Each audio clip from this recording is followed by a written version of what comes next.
Hi, my name is Patrick LaBelle. I'm a research librarian at the University of Ottawa, and this short video will explain different steps in finding articles using ERIC. ERIC is one of the databases in education. It is not the only one, but is the one that we showcased in this video, and hopefully the tips and tricks shared in this video will apply to other databases that you'll likely use to find articles for different assignments and literature reviews that you might be conducting in this class and also in other courses you'll be taking throughout your program. Hopefully by the end of this video, you'll be able to implement a search strategy within ERIC. You'll be able to analyze your results critically, and you'll be able to locate the full text of articles that are of interest.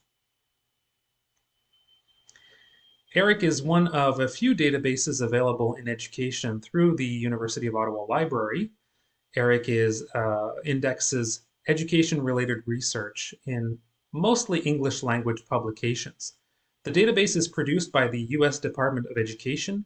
It's updated on a weekly basis and contains more than 1.5 million references. Those references represent mainly articles published in peer-reviewed journals, but you'll also find books and book chapters, as well as research and technical reports, conference papers, graduate theses and dissertations related to the field of education, and finally some policy papers as well. From the library's website, you can scroll down to the Collection and Services section and click on Research Guides and Librarians. As you scroll down, you'll find a listing of the different faculties at the university, including education. And if you expand that area, you'll see a link to the Education Guide. The Education Guide will list a variety of resources available in education, including ERIC, as well as Education Source, which is a database that complements ERIC, and also LearnTechLib, which focuses on educational technology. If you scroll down, you'll find other types of information sources you can connect to through the library. Also on this guide, you might notice my photo here, as well as my contact information, as well as a link to schedule an appointment should you need further assistance. And I want to stress this again at this point. If you have any questions throughout the research process, please feel free to send me an email. I'll be more than happy to help you out. And if you need a consultation, don't be shy. Go ahead and request one, and I'll be more than happy to meet with you and hopefully find answers to your questions. So for now, we'll click on ERIC to connect. And once you've connected to ERIC, I often recommend folks look for the advanced search if they don't end up on the advanced search page. This allows you to create a more sophisticated search and take advantage of some of the limit options that are there as well. So in this example, we're going to try to find articles related to strategies that might be used to help children who have learning disabilities learn how to read. And so in my first box right here, I'm going to go ahead and type the concept of teaching, stick an asterisk there to pick up various endings, and we'll also type pedagogy or instruction. There we go. Now in the second box, I'm going to go ahead and type the concept of reading. So we can put read or readers, reading. And I'm going to go ahead and add a third line. And in this third line, I'm going to include the concept of learning disability. So this one as a phrase, I'm going to search it with an asterisk to pick up disability and disabilities. And I'm going to search it as a phrase with quotation marks, or dyslexic or dyslexia, again with an asterisk at the end. Now I mentioned the advanced search includes a lot of options to narrow things down, but I oftentimes will just start my research very broadly, see how many results come up, and then use the results page to limit my searches. So as you can see here, I have more than 5,000 results available with my keywords and my search strategy. The most relevant ones are showing up first. That's the way the list is sorted. You can always change that if you prefer to sort by date, for instance. But before I start looking at these 5,000, which is not very realistic, I'm going to go ahead and use some of the limit options available in ERIC. So I'm going to click off the peer-reviewed box to remove anything that might not be peer-reviewed. So that cuts it down to almost half of what I had initially. Still a very large list of results to go through. So I'm going to go ahead and scroll down a bit more so I can see other options on the left, including publication date. Now, for this purpose, we don't need to go back to 1969, so I'm going to go ahead and move this little toggle here to the right, and maybe stop here at 2000 and go ahead and click on Update. That will remove about 1,000 results from my list. Still a long list. I'm not looking at results yet, still refining using those options on the left.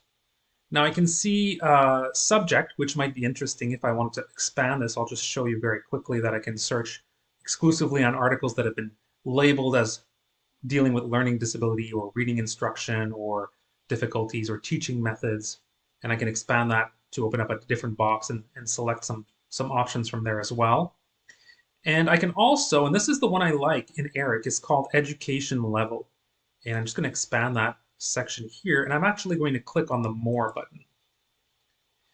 This will give me a listing of all the education levels for the articles that are indexed on this results page. And I can choose to include elementary education. Let's focus on grades 1 through 6, let's say. So we'll do elementary. We won't do secondary. We'll do grade 4. That's kind of neat because it also includes grade levels for certain articles. Primary education, grade 1. Let's do grade 3. Let's do grade 5 and 2. And let's just scroll and wrap this up here with maybe grade 6. I think that'll be about it. There we go. And I'll click on the Apply button. And that's going to reload the page with about 712 results. So to work with, if we compare that to our starting point with 5,000 articles, we're now down to a list of 712 peer-reviewed articles published within the last 20 years or so, focused on elementary primary education. Now, what the next step is to really start looking at the results themselves. And what I want to encourage you to do is to be patient with yourself. We're used to Google and looking at the first 5 results before changing our search strategy. Here, some of the results that might be relevant might be buried down the list. So take time to look at the first 20, 30, even 50 articles before tweaking the search. You might be surprised by what you find further down the list you go. So if you're just looking at some of the titles right now as I'm speaking, you've got correlates of academic overachievement. That doesn't seem too on topic. Spelling errors. How about this one? How are self-determination components taught to improve outcomes for elementary students with or at risk of learning disability? Now that's a little bit more about what we're looking for. We can notice a lot of information here about the title, obviously, the authors, the name of the journal, the volume and the issue, the date, which is important too, as well as the pages. I just want to mention the page very quickly because if you find articles that are just 1 or 2 pages, it might be an editorial, a letter, or book review. So media articles tend to be 15, 25 pages. So if you find something like this, likelihood it's an empirical study. Now, what I can do also in ERIC, which is nice, is I can click on this quick link button, and that will display the abstract as well as the subject headings related to this article. So if I read the abstract, I can see whether it's relevant and might be useful. Then I can also quickly glance at some of these subjects, which might include terms that I didn't think about using in my search strategy that I can then implement as well. So very quickly, that's information you can get from that quick look option.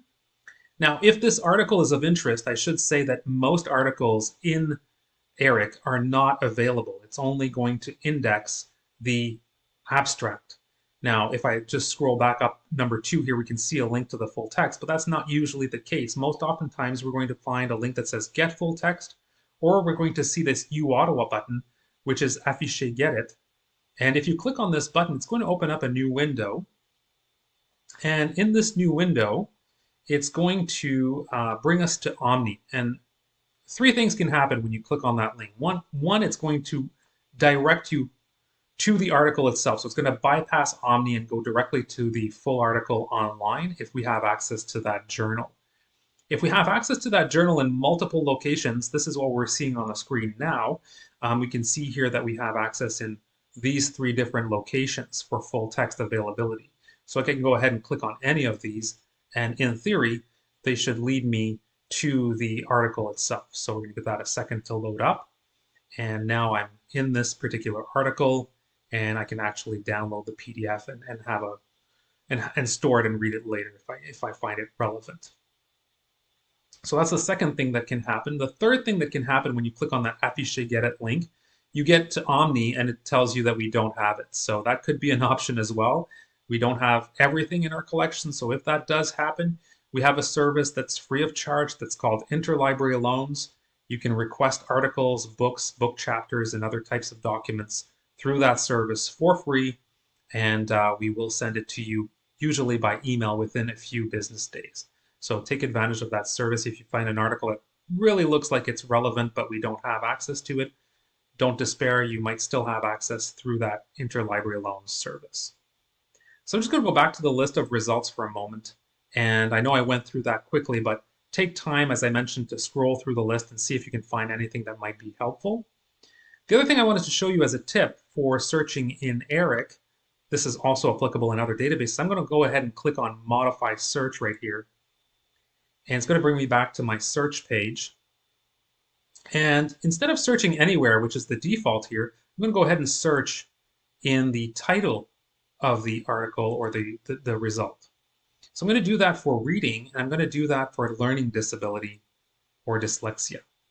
I don't mind too much about teaching. We're in an education database, so chances are most of the articles talk about teaching and pedagogy, which I misspelled anyway, so we'll readjust that as well at the same time. And I'm going to go ahead and scroll down, click on Search, see what this gives us as a list of results. So instead of starting with 5,000, we have 381 results. And this time around, my terms reading or reader, as well as learning disability or dyslexia will appear in all of these titles. So I lost some of my limit options, so I'll need to re-click on those if I want to reapply them. So instead of looking at everything, we'll do peer reviewed, and this time around we're going to go scroll this maybe all the way to 2010, look at the last 12 years or so, and we're down to a very manageable list of 138 results. So again, take your time, go through the list, see if you find anything relevant. Remember to click on the Affiche Get It button or to get full text link. That should lead you to the full text for the article that you can then decide to include or not in your assignment. So as a final thought, a few points to consider. Just again, as I mentioned, be patient, look beyond the first few results. Remember also to try different approaches when searching. When you do these searches, oftentimes the first list of results you get might not be all that relevant. So try different keywords, add some synonyms, add a third or fourth concept if you need to. If you find too few results, think about removing some of those very specific concepts that you might have included. Expand your terms if you need to. So there are different ways of playing around with the results you get to find what you really need to help you answer your research questions. Most of the databases, this is where the value added is, opposed to Google Scholar, the education level, the subjects, the publication types, the date refinement, use those to your advantage as well to really hone in on results that are current and that are pertinent as well. One thing that I should mention is ERIC is not the be-all and end-all for education research. There are other databases. I mentioned Education Source, LearnTechLib, but obviously in our program at the University of Ottawa, you might also be consulting health-related databases, psychology-related databases, perhaps resources in Indigenous studies or in leadership. So really looking beyond the education databases to complement what you can find in those is helpful. And you'll find those databases on our website for sure. If you need some guidance in terms of remembering where to get those links, this is a short URL that will redirect you to the Education Research Guide. And lastly, as I mentioned already, if you have any questions throughout the process, please, by all means, send me an email. I'll be more than happy to help out. And it'll be my pleasure to answer your questions as you go through the research process for this assignment or other assignments you'll be taking on in other courses. I wish you all the best and hope this was helpful. Good luck in your studies, and talk to you soon.